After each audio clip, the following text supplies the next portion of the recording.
ఇంకొక డౌటు. ఇప్పుడు నక్షత్ర పాదాన్ని బట్టి శివాలయాలకు వెళ్ళమని చెప్పారు మీరు.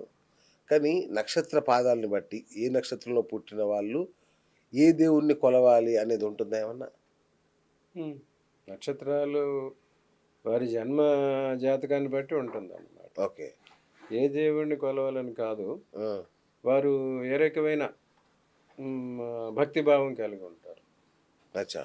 జన్మ జాతకం ప్రకారం మన పంచమ స్థానం, నవమ స్థానం ఓకే. మన ధర్మాన్ని, మన ధర్మ నిరతిని తెలియజేస్తుంది అన్నమాట. ఆహా. ఆత్మ త్రికోణం ఓకే. 1, 5, 9. పంచమ స్థానం, సప్తమ తొమ్మిదవ స్థానం. తొమ్మిదవ స్థానం. అచ్చా, నమస్తే. పంచమేమో విద్య, ఉమ్, జ్ఞానం, భక్తి ఓకే. అన్నమాట. ఓకే.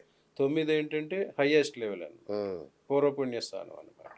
సో పంచమాధిపతి ఎవరు, పంచమంలో ఏ గ్రహం ఉన్నది అనే దాన్ని బట్టి వాళ్ళ భక్తిభావం వస్తుంది. ఓకే. అట్లాగే 9లో ఎవరున్నారు, 9లో ఏ గ్రహం ఉన్నది అనేది వాళ్ళ కులదైవం, వాళ్ళ జనరేషన్ ఎవరైతే ఉన్నారో వాళ్ళ దైవం ఎవరో అది తెలియజేస్తుంది. ఓకే.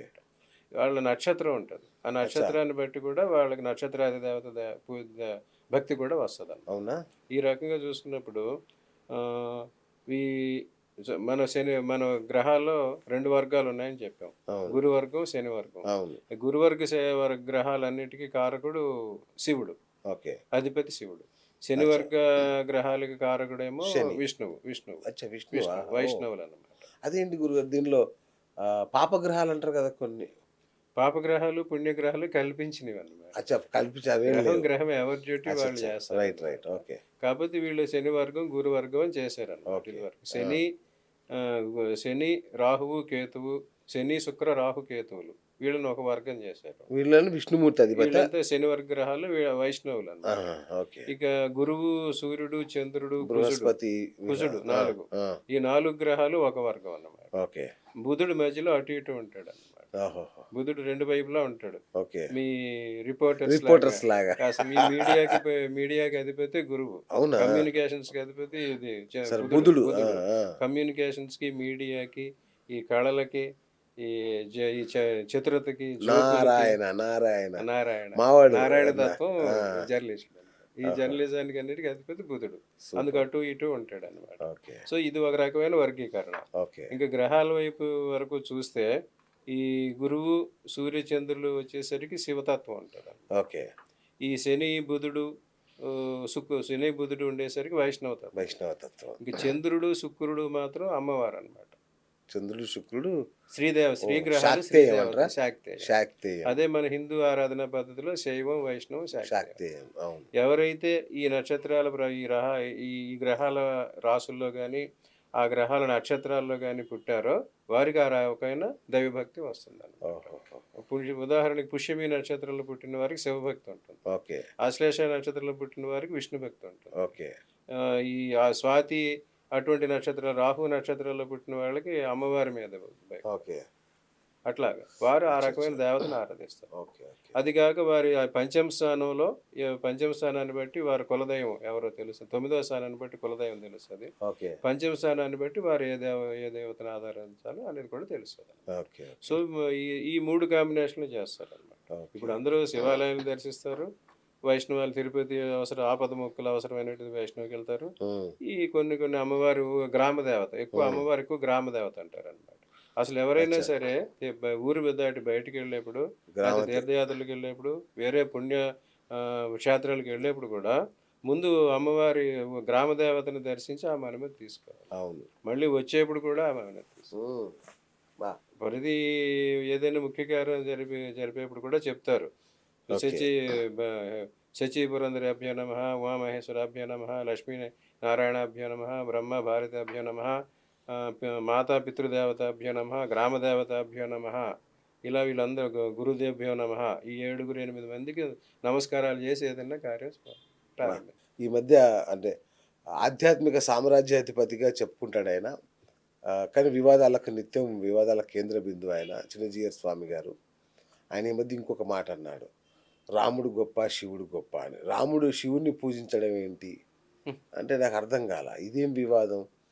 ఈయన చూశాడా అసలు? ఏంటి అసలు ఈ రాముడు గొప్ప, శివుడు గొప్ప అనే వివాదం ఎందుకు వచ్చింది గురించి? అసలు ఈ వివాదాలు అనేవి పూర్వకాలం నుంచే ఉన్నాయండి. ఓకే. మనం ఇందాక చెప్పుకున్నట్టుగా ఎవరెవరి గ్రహగతులు బట్టి శైవం, వైష్ణవం, శాక్తేయం ఫాలో అవుతూ ఉంటారు. అవును. అయితే ఒక కాలంలో ఏం జరిగిందంటే వీరు శైవులు, వైష్ణవులు కొట్టుకున్నారు. పరస్పరం అమ్మో! విభేదించుకున్నారు. అది చంపుకున్నారు. చంపుకున్నది మన హిందూ మతంలోనే కాదు మిగతా మతంలో కూడా జరిగినాయి. అవును. ముస్లిమ్స్‌లో కూడా షియాలు, సున్నీలకి అవును. పడదు. అవును. అట్లాగే క్రిస్టియానిటీ కూడా జీసస్ క్రీస్తుకున్న 12 మంది శిష్యులు 12 రకాల మార్గాలు తీసుకున్నారు. క్యాథలిక్‌లు, రోమన్ క్యాథలిక్‌లు, ప్రొటెస్టెంట్లు అట్లా. అవును. అవును. వాళ్ళు కూడా విభేదించుకొని యుద్ధాలు చేశారు. అవును. అట్లా మన హిందూ సమాజం, హిందూ దేశం వచ్చేసరికి ఏం జరిగిందంటే శైవం, వైష్ణవం, శాక్తేయం ఇలా ఫాలో అవుతున్నారు. అందులో అన్నిట్లోనే అతున్నట్టే దీనిలో కూడా అతి హ్మ్. చేసేవాళ్ళు ఉంటారు కనుక వీరశైవం, వీర వైష్ణవం, వీర అచ్చా! శాక్తేయాలు కూడా వచ్చినాయి. ఆ! చాలామంది వీరశైవులేమో ఈ త్రిశూలాలు గుచ్చుకోవటం, వాటి మీద పడుకోవటం, అవునవును. కంఠంలో గుచ్చుకోవటం అటువంటివి చేశారు. ఆ! వీర వైష్ణవులేమో భుజాల మీద శంకు చక్రాలు కాల్చి ముద్రలు వేసుకున్నారు. ఆ! అటువంటి చాలా పోకడలు జరిగినాయి. ఓకే. అట్లాగే ఈ శాక్తేయంలో అమ్మవారికేమో బలులు అర్పించారు. ఈ ఓకే. మూడిట్లో చెప్పిందేంటంటే అభిషేక ప్రియో శివః, అలంకార ప్రియో విష్ణుః, ఆహార ప్రియో మాతుః. హ్మ్. శివుడికి అభిషేకం చేయాలి. ఆ విష్ణువు అలంకారం చేసుకుంటాడు. అమ్మవారికి నైవేద్యాలు పెట్టాలి. ఓకే. ఇది ఒక ఆచారం. అవును. ఈ 3 మనం నిత్యం చేసేవే. మనం మార్నింగ్ లేచి స్నానం చేసామంటే అది అభిషేకం. అవును. మనం డ్రెస్ చేసుకున్నామంటే అది అలంకారం. అలంకారం. టిఫిన్ చేసామంటే అది ఆహారం. నైవేద్యం. నైవేద్యం. అవును. ఇవన్నీ మనిషిలో ఉన్నవే. అవును. ఇవన్నీ బయటికి తీసుకొస్తే ఎట్లా అవుతదన్నమాట. ఓకే. అభిషేక ప్రియో శివః, అలంకార ప్రియో విష్ణుః, ఆహార ప్రియో మాతృః. ఈ రకమైన ఉన్నాయి. ఇవి విపరీతంగా ఈ వీర వైష్ణవ, వీరశైవం వచ్చేసినప్పుడు ఈ రకమైన పోకడలు వస్తుంటే దీన్ని ఓకే. చాలామంది నిరసించారు. అవును. అక్కడ వారికి ఎక్కువగా జంతు బలులు కనిపించినాయి. హ్మ్. వీటినే జంతు బలులు ఇస్తున్నారు, జీవహింస చేస్తున్నారు. హ్మ్. జీవహింస చెయ్యరాదు అని చెప్పి జైన మతం వచ్చిందనమాట. ఓకే. మహావీర్ జైన మతాన్ని స్థాపించారు. ఓకే. అప్పుడు దీన్ని నిరసించి కొంతమంది దానిలోకి వెళ్ళారు. సాత్విక ఆహారం హ్మ్. అది ఎక్కువగా గుజరాత్ అయ్యారే సేట్లు, అవును. మార్వాడీలు అటువంటి ఫాలో అయ్యారు. అవును.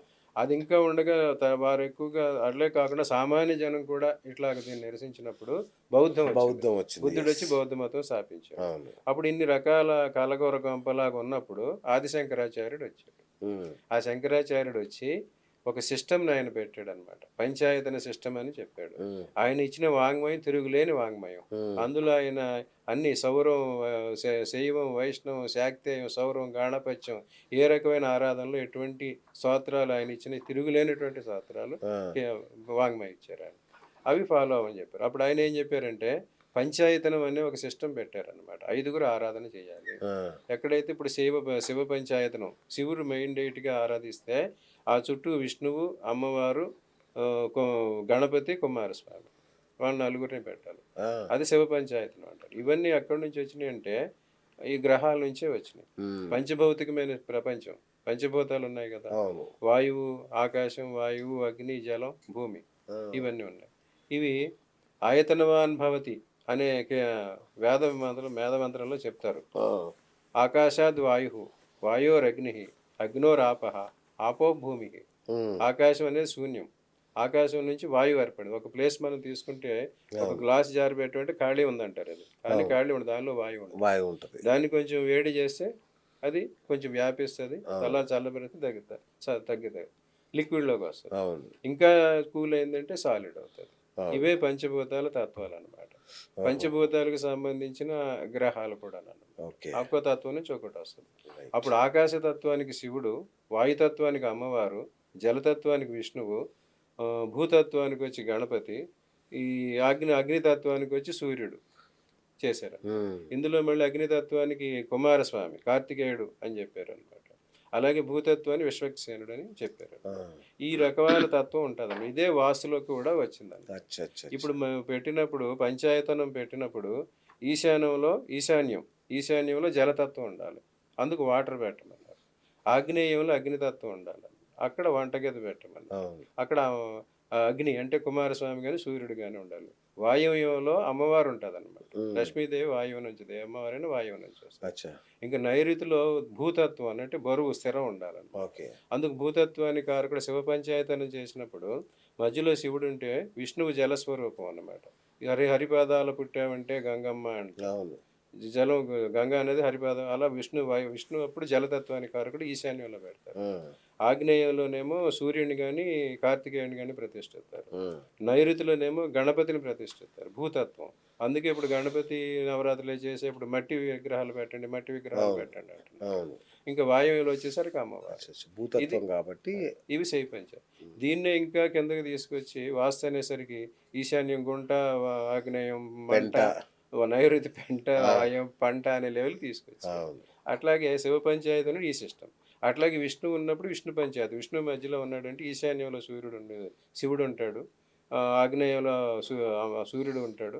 వాయువులో అమ్మవారు లక్ష్మీదేవి, నైరుతిలో గణపతి కానీ అలా ప్రతిష్ఠిస్తారు. అలాగే అంబికా పంచాయతీ, ఉమ్, అమ్మవారిని తీసుకుంటే అంబికా పంచాయతీ. ఇలా సౌర పంచాయతీను గాణపత్యం కూడా పెట్టారన్నమాట.